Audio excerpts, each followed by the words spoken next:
D'abord, j'aimerais vous remercier de me donner l'opportunité d'être là en ce jour pour parler de mon problème. Vraiment, ça ne va pas. C'est dur. D'abord, j'étais avec mon petit ami et je veux signifier que je suis chrétienne. Et mon ami aussi, il est bien aussi chrétien, mais on n'est pas de la même communauté.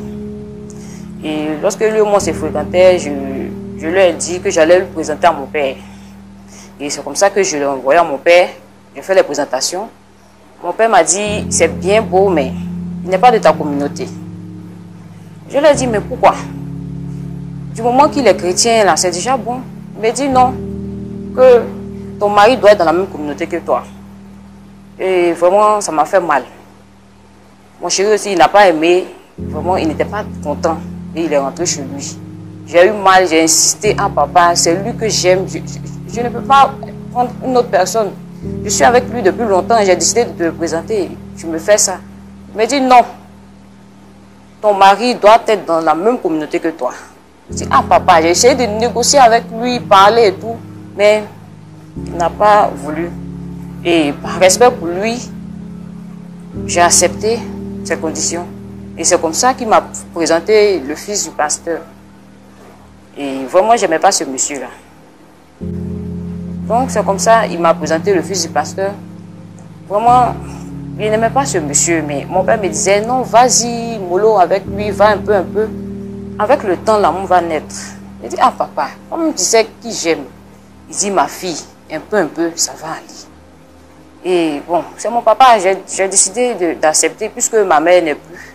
Bon, il a dit que si il acceptait mon autre ami là, et que moi je me mariais avec lui, que je partais dans sa communauté, ça n'allait pas être intéressant parce que moi depuis petit je suis dans cette communauté, j'ai reçu l'enseignement et avoir encore l'enseignement d'une autre communauté, ça ne colle pas. Donc il m'a dit qu'il ne voulait pas de ça.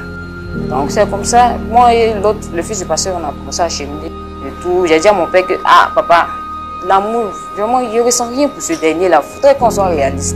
Il dit non, avec le temps, l'amour va venir. Et on a commencé à cheminer tout. Et on a fini par se marier. Après le mariage, en notre lune de miel, tu constates que mon mari, il dort. J'ai dit, mais chérie, c'est notre lune de miel, mais qu'est-ce qu'il y a? Il me dit qu'il est fatigué. Donc là, tout de suite, je l'ai compris. Parce que je me dis, bon, c'est la fatigue, on a beaucoup tourné, tout ça.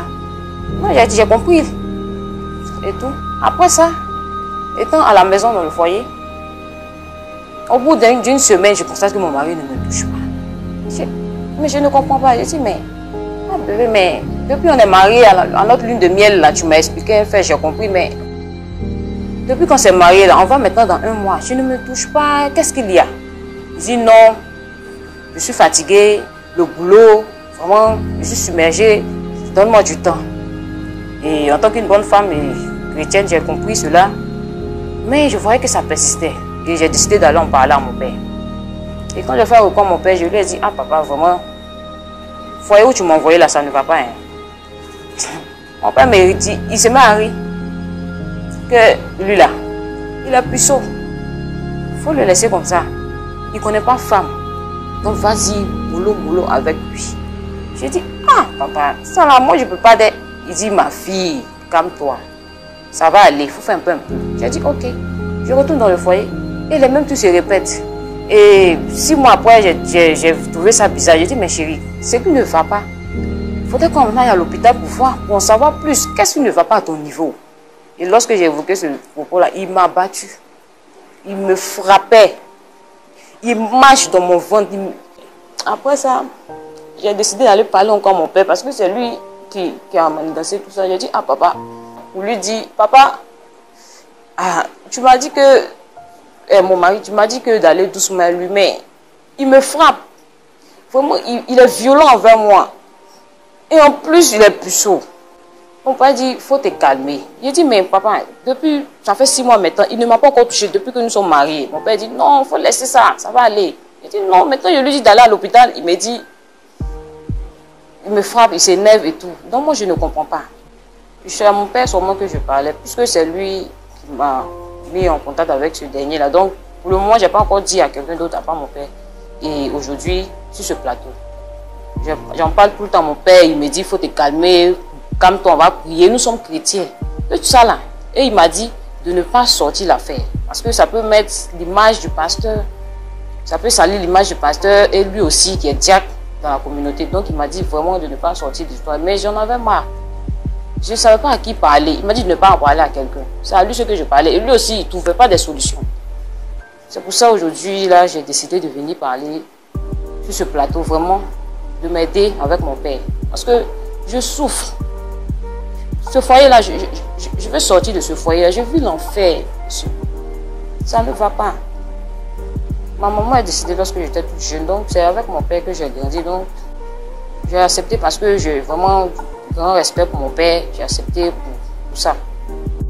J'aimerais que vous m'aidiez à parler à mon père pour qu'il puisse me comprendre. Pour qu'il sache que vraiment, je souffre dans ce foyer-là.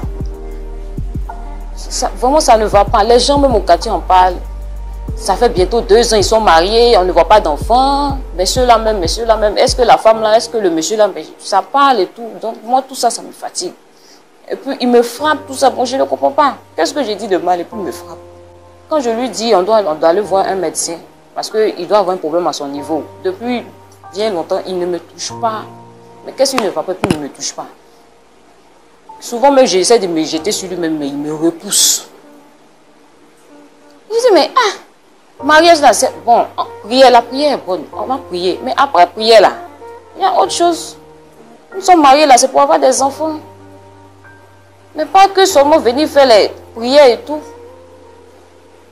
Et quand je lui dis ça, ça l'énerve encore plus. Il me bat, il marche dans mon ventre, il me jette même de la chambre, il ferme la chambre. Il est tout le temps nerveux, je ne sais pas. Je parle à mon père aussi, il me dit de patienter. Non, moi je ne peux pas. Je n'arrive plus à surmonter ça, monsieur. C'est pour ça que je suis là. Aidez-moi à parler à mon père, s'il vous plaît.